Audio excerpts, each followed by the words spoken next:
하나님 말씀 신약성경 마태복음 6장 9절에서 13절까지 말씀입니다.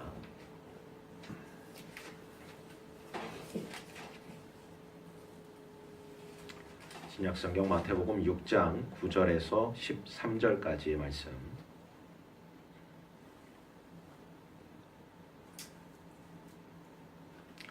함께 봉독하도록 하겠습니다. 그러므로 너희는 이렇게 기도하라. 하늘에 계신 우리 아버지여, 이름이 거룩히 여김을 받으시오며 나라가 임하시오며 뜻이 하늘에서 이루어진 것 같이 땅에서도 이루어지이다.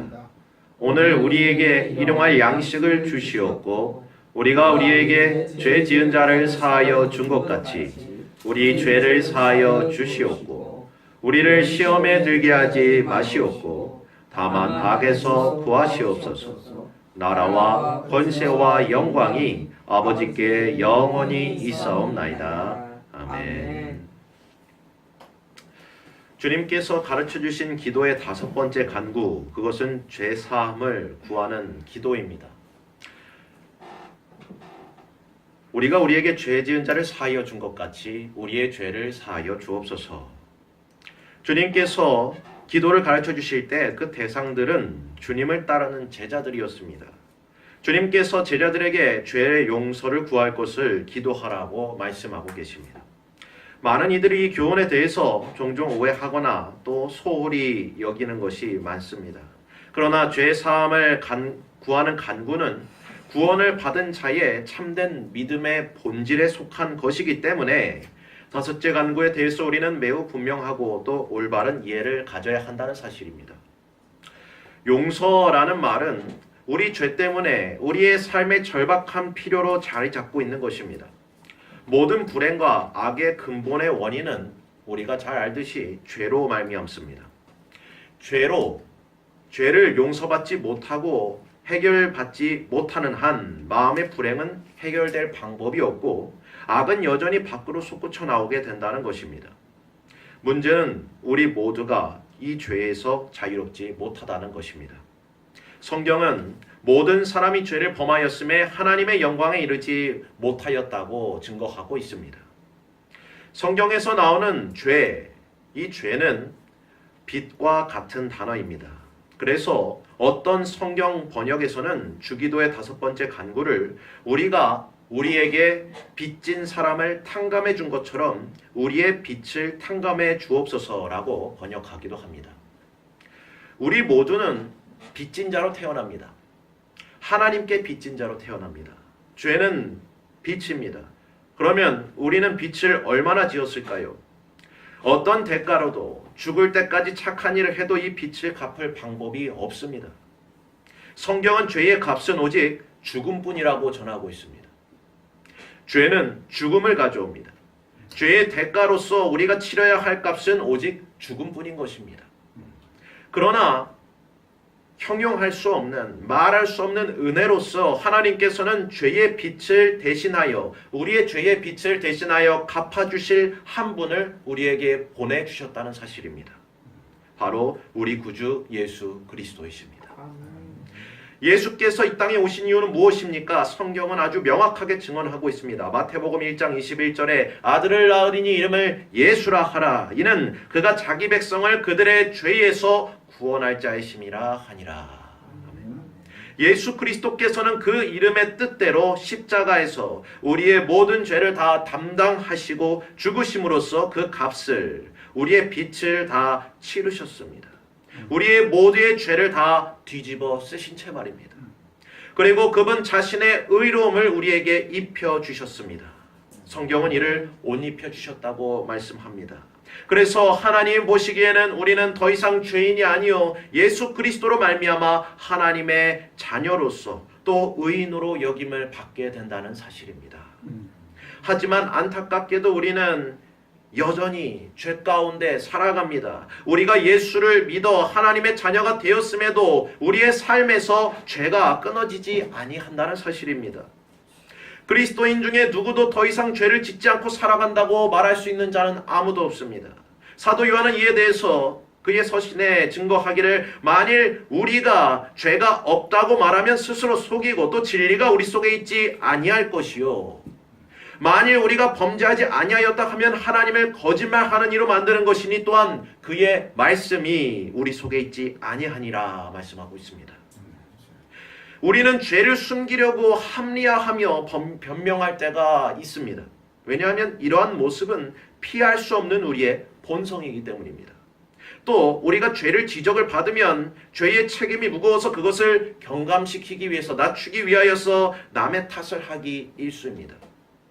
여기서 벗어날 수 있는 자 아무도 없습니다. 왜냐하면 창세기 3장에 보면 아담이 이르되 하나님이 주셔서 나와 함께 있게 하신 여자 그가 그 나무 열매를 내게 주므로 내가 먹었나이다. 여호와 하나님이 여자에게 이르시되 내가 어찌하여 이렇게 하였느냐. 여자가 이르되 뱀이 나를 꿰므로 내가 먹었나이다 말씀하고 있습니다. 우리의 첫 조상들의 그러한 서로의 죄의 책임을 돌리는 이러한 모습, 자기의 죄를 덮으려 하는 그 본성, 그것이 우리에게 전가되어져 내려오고 있기 때문입니다.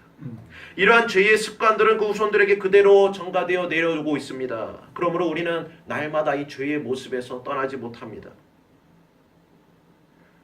그러나 사도 요한은 다시금 그 서신에서 이렇게 증거합니다. 그가 빛 가운데 계신 것 같이 우리도 빛 가운데 행하면 우리가 서로 사귐이 있고 그 아들 예수의 피가 우리를 모든 죄에서 깨끗하게 하실 것이요 만일 우리가 우리 죄를 자백하면 그는 미쁘시고 의로우사 우리 죄를 사하시며 우리를 모든 불의에서 깨끗하게 하실 것이라 말씀하고 있습니다. 우리의 죄는 어떤 것으로도 씻을 수 없습니다. 예수 그리스도의 십자가의 보혈밖에는 죄를 씻을 길이 없는 것입니다. 우리가 죄를 용서해달라고 간구함으로써 예수 그리스도의 보혈이 그 죄를 사하는 능력이 우리에게 임하게 된다는 사실입니다. 종교개혁가이며 하이델베르크 유리문답을 작성한 우르시누스는 그리스도인이라 할지라도 이 죄사함을 위해서 간구해야 할 세 가지의 이유에 대해서 말씀하고 있습니다. 첫째는 우리가 죄사함이 없이는 구원을 받을 수 없는데 하나님께서 죄사함을 바라지 않는 자에게는 구원을 베풀지 아니하신다는 사실입니다. 이는 죄사함의 은혜를 받은 자들은 죄사함을 간구하는 은혜 또한 누리는 자들임을 말씀하고 있는 것입니다. 둘째는 아무리 거룩한 삶을 살아가는 그리스도인이라 할지라도 죄의 흔적을 다 털어내지는 못하기 때문에 죄사함을 간구함으로써 더욱더 깊은 회개에 들어가도록 하기 위함인 것입니다. 거듭난 자들아 할지라도 이 세상에서 완전한 거룩에 이르지 못하기 때문에 날마다 자신의 죄의 흔적을 보며 회개함으로써 그리스도로 말미암는 그 죄의 용서를 날마다 새롭게 누리며 또 감사하게 된다는 사실입니다.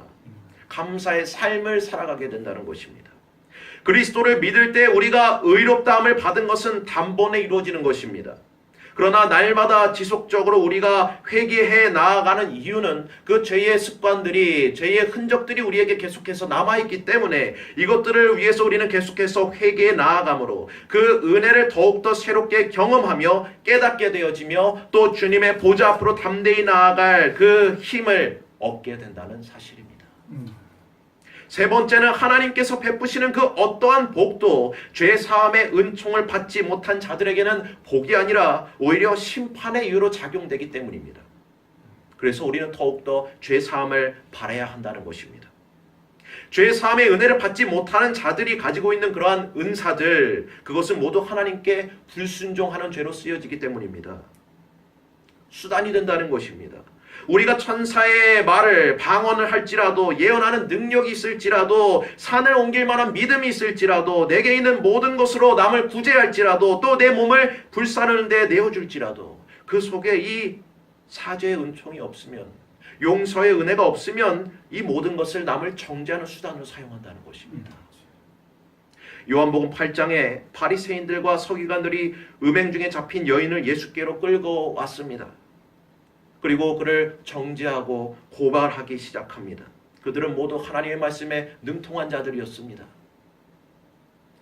그때 예수께서는 그들에게 이와 같이 말씀하십니다. 너희 중에 죄 없는 자가 먼저 돌로 치라. 이 말씀을 들은 모든 유대인들은 모두 물러갔고 여인만 홀로 남았다고 성경은 증언합니다. 그때 주님께서 여자여 너를 고발하던 그들이 어디 있느냐 너를 정죄한 자가 없느냐 물으셨습니다. 이에 여인이 주여 없나이다 라고 답하자 주님은 말씀하십니다. 나도 너를 정죄하지 아니하노니 가서 다시는 죄를 범하지 말라. 예수 그리스도의 십자가의 공로를 힘입어 구원받은 자들은 다른 사람에 대하여 온유한 마음을 품을 수밖에 없습니다. 왜냐하면 주님께 용서함을 받은 자들이기 때문입니다. 그리고 그 용서함을 통해서 상대방의 죄와 허물을 용서해 주는 자들인 것입니다. 그런데 형제를 용서한다는 것이 그렇게 쉽지 않습니다. 왜 그렇습니까? 우리는 방금 전에 본문의 말씀과도 같이 그들에게 잣대를 들이밀기 때문입니다. 우리가 배우고 아는 말씀이 그렇게 합니다. 그것이 기준이 됩니다. 그 문제, 그것이 바로 우리의 가지고 있는 그 말씀, 우리가 은혜를 받고 우리가 알고 있는 그 말씀으로 형제를, 자매들을, 또한 사랑하는 이웃들을 정죄한다는 사실입니다. 더 큰 문제는 그 높은 잣대를 자신에게는 적용하지 않습니다. 죄의 용서를 구하라고 가르치신 주님께서는 마태복음 7장에서 이렇게 증거하십니다. 너희의 비판하는 그 비판으로 너희가 비판을 받을 것이요 너희의 헤아리는 그 헤아림으로 너희가 헤아림을 받을 것이니라. 우리는 주님을 통해서 이러한 용서와 사랑의 기도와 또 말씀을 통해 하나님 나라를 어떻게 살아가야 되는가, 하나님 나라의 삶이 어떠한 것인가를 배우고 또 깨닫게 되면서도 이 육신의 장막을 벗기 전까지 이러한 타락한 본성으로부터 완전하게 벗어날 수 없음을 동시에 깨닫게 됩니다.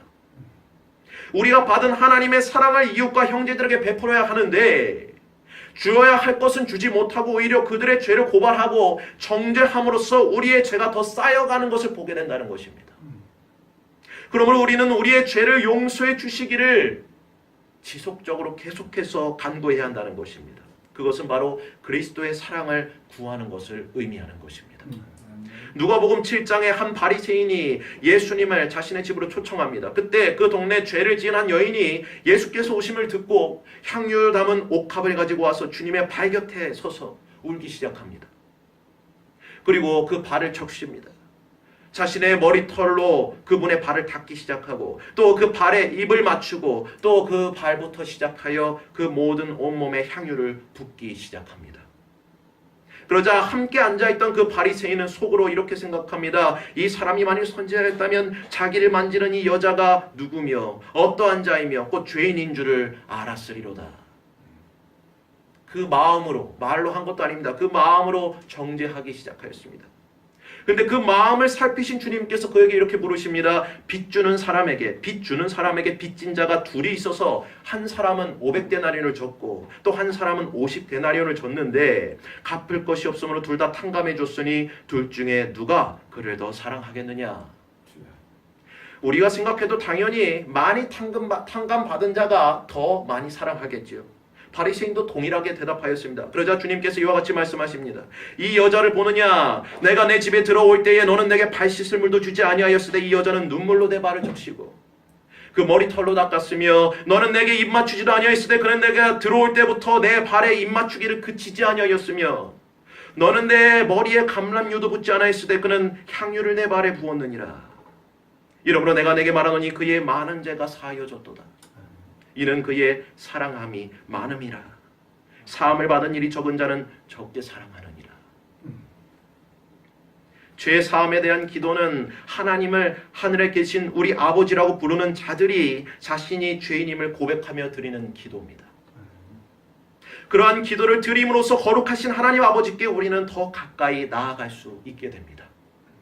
주님께서 말씀하신 대로 많이 사함을 받은 자가 주님을 더욱더 많이 사랑하는 것처럼 이는 주님을 날마다 더 사랑하기를 원하는 가운데서 드리는 간구라는 사실입니다. 그렇기 때문에 우리가 우리에게 죄 지은 자를 사하여 준 것 같이라고 간구하는 것은 우리가 형제를 용서해 주었으니까 주님께서도 우리를 용서해 주셔야 합니다 라고 말할 수 없다는 것입니다. 오히려 주님의 은혜와 사랑의 증거가 우리 안에 있기 때문에 가득하기 때문에 우리가 형제를 용서할 마음이 주어진다는 것입니다. 우리가 하나님 앞에 죄 사함을 받는 것은 우리의 용서한 행위를 근거로 하는 것이 아닙니다. 주님께로부터 받은 그 은혜의 증거로서 그 사랑을 힘입어서 형제를 용서함으로 우리는 하나님께 용서받았음을 확증받게 된다는 것입니다. 형제를 용서함으로써 우리의 용서, 우리가 하나님으로부터 용서받았다는 것을 우리가 확증하게 됩니다. 오직 주님의 은혜와 사랑으로서 우리가 용서하게 되었음을 고백한다는 것입니다.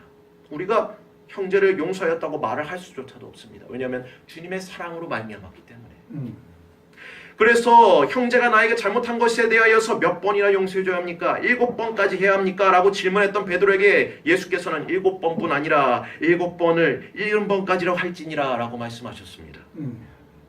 그리고 그 뒤에 한 비유로서 1만 달란트 빚진 자에 대해서 들려주십니다. 어떤 임금이 그 종들과 회개할 때에 1만 달란트, 오늘 화폐 가치로 말하면 조 단위가 넘어가는 금액입니다. 그러한 엄청난 금액을 빚진 자 하나를 데려오게 하였습니다. 도저히 갚을 길이 없는 그 종은 임금에게 엎드려 절하며 참아주십시오. 그러면 제가 최선을 다해 갚겠다고 말하였습니다. 이에 그 종의 주인이 불쌍히 여겨서 그 빚을 모두 탕감해 주었습니다. 그런데 그 종이 나가서 자신에게 100데나리온, 오늘 화폐 가치로 하면 몇백만 원 정도 됩니다. 그 정도 되는 빚을 진 다른 종을 만났는데 그의 멱살을 잡고 빚을 갚으라 합니다. 그의 동료였던 종입니다. 근데 그 종이 똑같이 그가 주인에게 말했던 것처럼 참아주시오, 다 갚겠다라고 하였으나 1만 달란트 빚졌던 종은 그 동료 종을 감옥에 바로 가둬버리고 말았습니다. 이 소식을 접한 임금은 그 종을 다시 불러서 악한 종아, 내가 빌기에 내가 내 빚을 탕감하여 주었거늘 내가 너를 불쌍히 여김같이 너도 내 동간을 불쌍히 여김이 마땅치 아니하냐라고 책망하였습니다. 그리고 그 주인은 노하여 그 종이 1만 달란트를 다 갚도록 옥에 가두었다고 말씀하시는 것으로 비유는 맞춰집니다. 그리고 예수께서 이와 같이 말씀하십니다. 너희가 각각 마음으로부터 형제를 용서하지 아니하면 나의 하늘 아버지께서도 너희에게 이와 같이 하시리라. 우리가 하나님께 진 빚은, 그 죄는 바닷물보다도 많습니다. 바닷물, 모래알보다도 많습니다. 하나님께서 갚을 길이 없는 이러한 우리를 불쌍히 여기셔서 독생자 예수 그리스도를 통해 다 갚게 하심으로써 우리의 모든 빚을 다 탕감해 주셨습니다. 예수 그리스도의 보혈의 공로로 말미암아 우리의 모든 죄를 다 사하여 주셨다는 것입니다. 그러므로 사도 요한은 그의 서신에서 이렇게 증언합니다. 요한일서 4장 20절에 보는 바 그 형제를 사랑하지 아니하는 자가 보지 못하는 바 하나님을 사랑할 수가 없느니라. 하나님께서 예수 그리스도 안에서 우리를 용서하셨기 때문에 우리는 서로 인자하게 하며 불쌍히 여기며 서로 용서하기를 하나님이 그리스도 안에서 우리를 용서하심과 같이 해야 한다는 사실입니다. 주님께서는 십자가상에서 자신의 영혼을 하나님 아버지께 의탁하시며 친히 우리에게 이러한 용서의 본을 보이셨습니다. 누가복음 23장 34절에 아버지여 저희를 사하여 주옵소서 자기의 하는 것을 알지 못함이니이다. 그분이 십자가에 못 박혀 있을 때 그를 욕하고 침뱉고 모욕하였던 그들 앞에서 주님께서 이와 같은 기도를 드리십니다. 그리고 죽음에서 다시 살아나신 후에 제자들에게 찾아오셔서 이와 같이 말씀하십니다. 너희에게 평강이 있을지어다. 아버지께서 나를 보내신 것 같이 나도 너희를 보내노라. 성령을 받으라. 너희가 누구의 죄든지 사하면 사여질 것이요 누구의 죄든지 그대로 두면 그대로 있으리라. 우리는 이 말씀을 통해서 이 용서라는 것이 결코 우리의 힘으로 이루어지는 것이 아님임을 깨닫게 됩니다. 성령으로 말미암습니다. 우리는 성령으로 충만케 되어져야 합니다. 다윗은 이를 위해서 시편 51편에 내 안에 정한 마음을 창조하여 주시고 내 속에 정직한 영을 새롭게 하여 주시기를 구하였습니다. 참된 그리스도인은 주님으로부터 받은 그 용서의 은혜를 마음에 품고 용서의 마음을 위하여 성령의 도우심을 구하는 자들을 의미합니다. 우리는 사도행전 7장에서 이러한 본보기를 보게 됩니다. 스데반이 성령이 충만하여, 스데반이 성령이 충만하여 하늘 우러러 주목하여 하나님의 영광과 및 예수께서 하나님 우편에 서신 것을 보고 말하되 보라 하늘이 열리고 인자가 하나님 우편에 서신 것을 보노라 한데 저희가 돌로 스데반을 치니 스데반이 부르짖어 가로되 주 예수여 내 영혼을 받으시옵소서 하고 무릎을 꿇고 크게 불러 가로되 주여 이 죄를 저들에게 돌리지 마옵소서. 우리는 이와 같이 성령의 도우심을 구해야 합니다. 먼저는 우리가 용서받은 죄가 얼마나 많은 것인가, 헤아릴 수 없는 우리의 용서받은 죄에 대해서 그것을 우리가 잊지 아니하도록 간구해야 합니다. 1만 달란트 빚졌던 종이 자신의 빚졌던 것을 까맣게 잊어버렸던 그러한 죄를 우리가 범하지 아니하도록 주님 앞에 구해야 합니다. 우리에게 해를 가하는 사람들을 통해서 우리를 모욕하고 우리에게 죄를 범하는 사람들을 통해서 또한 그 안에서 선을 이루어 가시는 하나님을 바라볼 수 있도록 우리는 성령 안에서 구해야 합니다. 용서할 수 있는 이 믿음과 사랑을 위해서 우리는 구해야 합니다.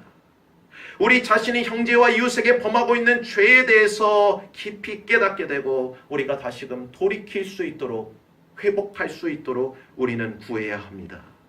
또한 자비와 겸손의 마음으로 우리에게 원수진 자들 또한 그들에게 원수 갚는 일을 하나님께 맡겨야 할 것입니다. 아멘. 사랑하는 형제 자매 여러분, 어느덧 사순절의 끝을 바라보고 있습니다. 우리 모두 하나님의 한량없는 은혜와 사랑으로 성령을 의지하여 이 시간 용서의 마음을 간절히 구하는 저와 여러분 되기를 간절히 소원합니다. 긍휼과 자비와 겸손과 오래 참음으로 날마다 옷 입는 우리가 됩시다. 예수 그리스도께서 이를 위해서 이미 육체의 고난을 받으셨으므로 우리 또한 같은 마음으로 갑옷을 삼기를 소원합니다. 무엇보다 뜨겁게 서로 사랑하는 저와 여러분 되기를 간절히 원합니다. 사랑은 허다한 죄를 덮습니다. 원망과 시비가 없도록 서로 용납하여 줍시다. 주께서 우리를 용서하신 것처럼 우리 또한 서로를 용서하여 줍시다. 그리고 이 모든 것을 온전하게 하시는 그리스도의 사랑을 날마다 힘입어 성령 안에서 우리가 죄 사함을 간구해 나아갑시다. 그리할 때 우리는 그의 사랑의 아들의 나라를 향해 나아갈 수 있게 될 것입니다. 우리 안에 그 나라가 임하게 될 것입니다. 그러한 나라가 우리 안에 소유되어지는 은혜를 충족하게 경험하며 날마다 감사와 기쁨이 넘치는 저와 여러분 그리고 이 사순절 기간이 되기를 간절히 소원하며 이 말씀을 드립니다. 기도하겠습니다. 하나님 아버지, 우리에게 죄 지은 자를 용서하여 주신 것 같이 우리의 모든 죄를 사하여 주옵소서. 그리고 그 은혜 가운데에서 우리가 그 나라를 감사함으로 또한 살아가게 하여 주옵소서. 예수 그리스도의 이름으로 기도드립니다. 아멘.